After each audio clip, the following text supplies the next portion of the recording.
లైఫ్‌లోకి మాధురి గారు రావడం అంటే ఎలా అనిపిస్తుంది సార్ సిట్యుయేషన్? అంటే మీరు ఇప్పుడు మాధురి గారు మీ బాగోగులు చూసుకోవడం అంటే ఈ లైఫ్ కొత్తగా ఎలా అనిపిస్తుంది?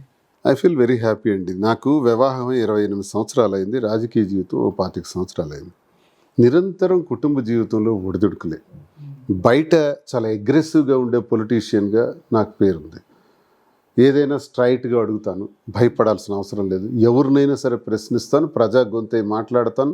ప్రజల కోసం అవసరమైతే ఉద్యమాలు చేశాను. పోరాటాలు చేశాను. ప్రాంతాలను కాపాడుకున్నాం. చిత్తడి నేలలు కాపాడుకున్నాం. రైతుల్ని, మత్స్యకారులకి అక్కడ ఒక థర్మల్ పవర్ ప్లాంట్ పెడితే వాటికి వ్యతిరేకంగా ఉద్యమాలు చేసి జైళ్ళకి వెళ్ళాం. 1600 మంది ముద్దాయిలం. 18 కేసులు నా పైన పెట్టారు. 7 మర్డర్ కేసులు పెట్టారు. ఇన్ని ఎదుర్కొంటూ నా 25 ఏళ్లలో 18 సంవత్సరాలు అపోజిషన్ పాత్రే పోషించాను. ఇన్ని చేసి కూడా ఇంట్లో నాకు సుఖం లేదు. ఎందుకంటే ఎప్పుడు మా ఇంట్లో ఈర్ష్య, అసూయ, ద్వేషం, పొలిటికల్గా ఆధిపత్య పోరు ఎక్కువగా నడుస్తుండే. ఒక 28 ఇయర్స్ అవుతుంది మీ పెళ్ళయి.